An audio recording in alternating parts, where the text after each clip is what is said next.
आज मैं श्रीमद् भागवत महापुराण की द्वितीय खंड के नवम स्कंद के अथ द्वाविंशोऽध्यायः 22वां अध्याय पांचाल, कौरव और मगध देशीय राजाओं का वर्णन हिंदी में आरंभ कर रहा हूँ। श्री कृष्ण गोविंद हरे मुरारे, हे नाथ नारायण वासुदेव। गोविंद हरे मुरारे, हे नाथ नारायण वासुदेव। हे नाथ नारायण वासुदेव, हे नाथ नारायण वासुदेव। श्री कृष्ण गोविंद हरे मुरारे, हे नाथ नारायण वासुदेव। सुखदेव जी कहते हैं कि हे राजन, हे परीक्षित, आगे की कथा सुनो। दिवोदास का पुत्र था मित्रेयु। मित्रेयु के 4 पुत्र हुए, चैवन, सुदास, सहदेव और सोमक। ये उनके 4 पुत्र थे। सोमक के 100 पुत्र हुए। उनमें जो सबसे बड़ा था उसका नाम जंतु था और सबसे छोटा पृषद था। पृषद के पुत्र हुए द्रुपद, और द्रुपद के द्रौपदी नाम की पुत्री और धृष्टद्युम्न नाम के एक पुत्र हुआ। धृष्टद्युम्न का पुत्र हुआ धृष्टकेतु। भर्यास्व के वंश में उत्पन्न हुए नरपति पांचाल कहलाए। अजमेर का दूसरा पुत्र था ऋक्ष। उनके पुत्र हुए संवरण, और संवरण का विवाह जो है सूर्य की कन्या तप्ती से हुई थी। उनके गर्भ से कुरुक्षेत्र के स्वामी कुरु का जन्म हुआ। कुरु के चार पुत्र हुए, परीक्षित, सुधन्वा, जानु और निषधास्व। सुधन्वा से सुहोत्र, सुहोत्र से चैवन, चैवन से कृति, कृति से उपरिचर वसु, और उपरिचर वसु से बृहद्रथ आदि कई पुत्र उत्पन्न हुए। उनमें बृहद्रथ, कुशाम्ब, मत्स्य, ये प्रत्यग्र और चेदी आदि चेदी देश के राजा हुए। बृहद्रथ का पुत्र था कुशाग्र, कुशाग्र ऋषभ, ऋषभ का सत्यहित, सत्यहित का पुष्पवान, और पुष्पवान के जुहू नामक पुत्र हुआ था। बृहद्रथ की जो दूसरी पत्नी थी तो उसके गर्भ से पुत्र का जन्म हुआ, लेकिन वह 2 भाग में बटा हुआ था। तो उस 2 भाग में पुत्र को देख करके वह भयभीत हो गई। बड़ा अजीब स्थिति था किसी माता के लिए। तब उन दोनों टुकड़ों को फेंकवा दी जंगल में। तो उसे एक जरा नाम की राक्षसी उठा ली, और जरा राक्षसी जो थी उसने जियो जियो इस प्रकार कह करके खेल खेल में अचानक दोनों टुकड़े को आपस में सटा दी, यानी जोड़ दी। उसी का नाम जरासंध पड़ा। तो जरासंध का सहदेव, सहदेव का सोमापी और सोमापी का पुत्र हुआ था श्रुतश्रवा। कुरु के ज्येष्ठ पुत्र परीक्षित से के कोई संतान नहीं। परीक्षित, एक तो सुखदेव जी जो कथा कर रहे हैं परीक्षित, उनकी बात नहीं कर रहे हैं, उनके पूर्वजों की बात हम कर रहे हैं। तो उस पूर्व परीक्षित को कोई संतान नहीं हुआ। जानु का पुत्र था सूरत और सूरत का विदुरथ, विदुरथ का सार्वभौम, सार्वभौम का जयसेन, जयसेन का राधिका और राधिका का पुत्र हुआ आयुध, आयुध का क्रोधन, क्रोधन का देवातिथि, देवातिथि का ऋषिया, ऋषिया का दिलीप और दिलीप का पुत्र प्रतीप हुआ। प्रतीप के फिर 3 पुत्र हुए। देवापि संतनुस्तस्य वलिक इति चात्मजा पितृराज्यं परित्यज्य देवापिस्तु वनं गतः। तो प्रतीप के 3 पुत्र हुए, देवापि, संतनु और वाहलिक।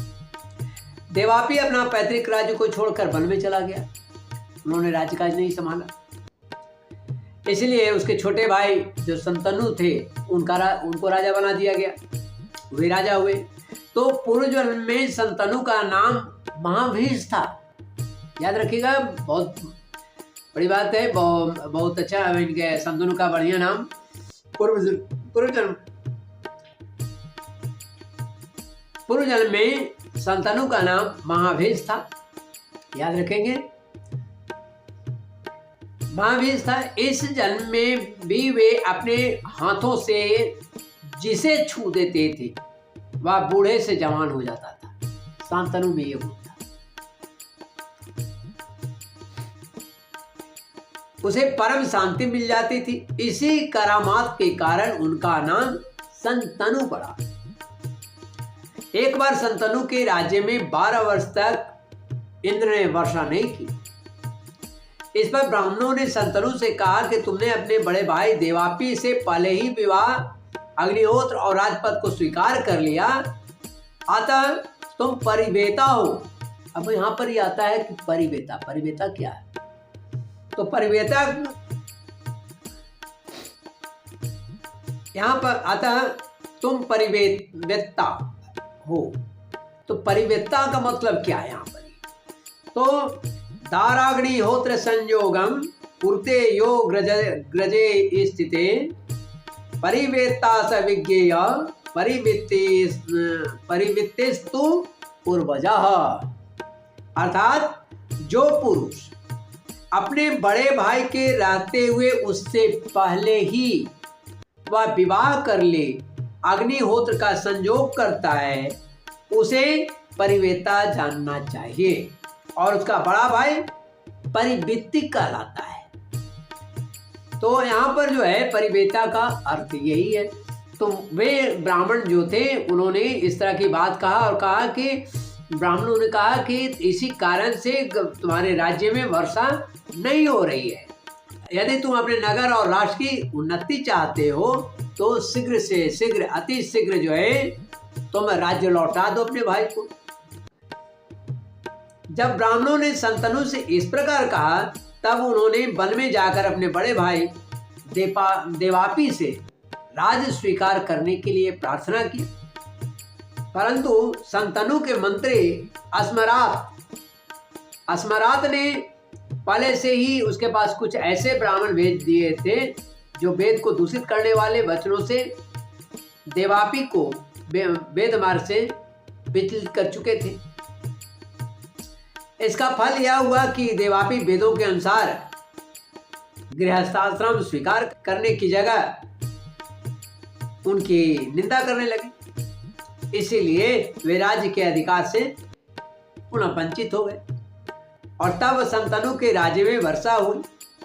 देवापि उस समय भी योग साधना कर रहे हैं और जोगियों के प्रसिद्ध निवास स्थान कलाप ग्राम में वे रहते हैं। जब कलयुग में चंद्रवंश का नाश हो गया, चंद्रवंश का नाश हो जाएगा तब सतयुग के प्रारंभ में वे फिर उनकी स्थापना करेंगे। संतनु के छोटे भाई वालिक का पुत्र हुआ सोमदत्त। सोमदत्त के 3 पुत्र हुए, भूरिश्रवा और सल।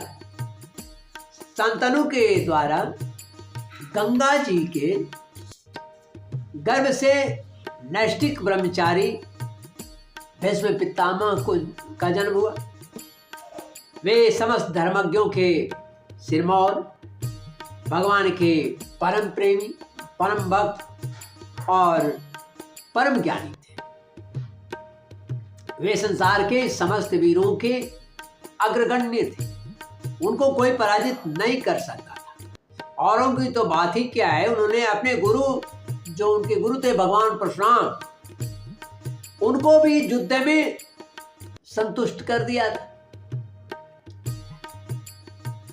संतनु के द्वारा यह कन्या वास्तव में उपरिचर वसु के वीर्य से मछली के गर्भ से उत्पन्न हुई थी, लेकिन बाद में मल्लाहों के द्वारा, केवटों के द्वारा, दासों के द्वारा यह पाली गई। इसीलिए कन्या जो है केवट की कन्या कहलाई, यानी सत्यवती। तो सत्यवती के 2 पुत्र हुए, चित्रांगद और विचित्रवीर्य। चित्रांगद नामक गंधर्व ने मार डाला।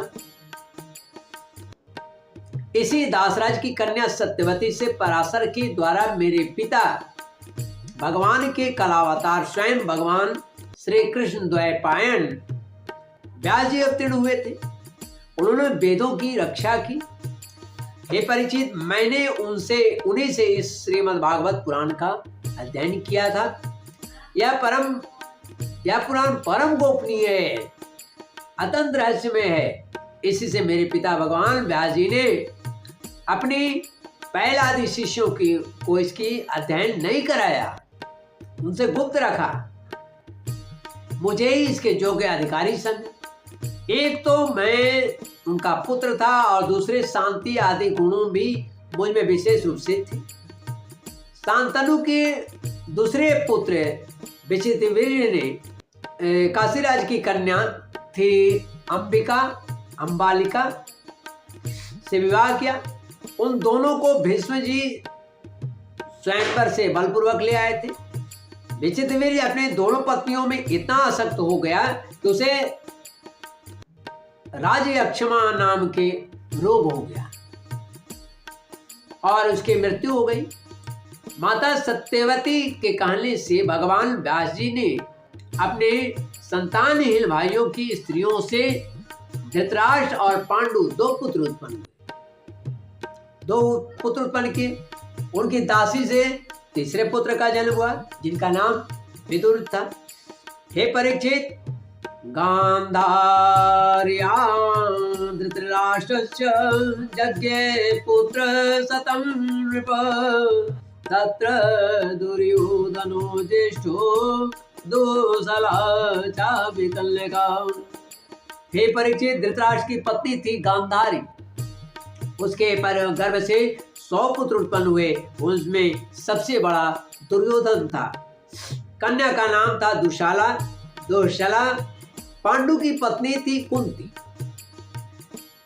श्रापवश पांडु स्त्री सहवास नहीं कर सकते थे, इसीलिए उसकी पत्नी कुंती के गर्भ से धर, वायु और इंद्र के द्वारा क्रमशः युधिष्ठिर, भीमसेन और अर्जुन नाम के 3 पुत्र उत्पन्न हुए। ये तीनों के तीनों महारथी थे। पांडु की दूसरी पत्नी का नाम था माद्री। दोनों अश्विनी कुमारों के द्वारा उनके गर्भ से नकुल और सहदेव का जन्म हुआ। इस तरह से 5 हुए। हे परीक्षित, इन 5 पांडवों के द्वारा द्रौपदी के गर्भ से तुम्हारे 5 चाचा उत्पन्न हुए। इनमें से युधिष्ठिर के पुत्र का नाम था प्रतिबिंध्य, भीमसेन का पुत्र था श्रुतसेन, अर्जुन का श्रुतकीर्ति, नकुल का शतानिक और सहदेव का श्रुतकर्मा। इसके सिवा युधिष्ठिर के पौरवी नाम की पत्नी से देवक और भीमसेन के हिडिंबा से घटोत्कच और काली से सर्वगत नाम के पुत्र हुए। सहदेव के पर्वत कुमारी विजया से सुहोत्र और नकुल के करेणुमति से निर्मित्र हुआ। अर्जुन द्वारा नागकन्या उलुपी के गर्भ से इरावान और मणिपुर नरेश की कन्या से बभ्रुवाहन का जन्म हुआ। बभ्रुवाहन अपने नाना का ही पुत्र माना गया। इसका कारण क्या था? क्योंकि पहले से ही यह बात तय हो चुकी थी। अर्जुन की सुभद्रा नाम की पत्नी से तुम्हारे पिता अभिमन्यु का जन्म हुआ। वीर अभिमन्यु ने सभी ये अतिरथियों को जीत लिया। अभिमन्यु के द्वारा उत्तरा के गर्भ से तुम्हारा जन्म हुआ। हे परीक्षित, उस समय कुरुवंश का नाश हो चुका था। अश्वत्थामा के ब्रह्मास्त्र से तुम भी जल ही चुके थे, तुम्हारी भी मृत्यु हो ही चुकी थी। परंतु भगवान श्री कृष्ण ने अपने प्रभाव से तुम्हें उस मृत्यु से जीता जागता बचा लिया। हे परीक्षित, तुम्हारे पुत्र तो सामने ही बैठे हुए हैं।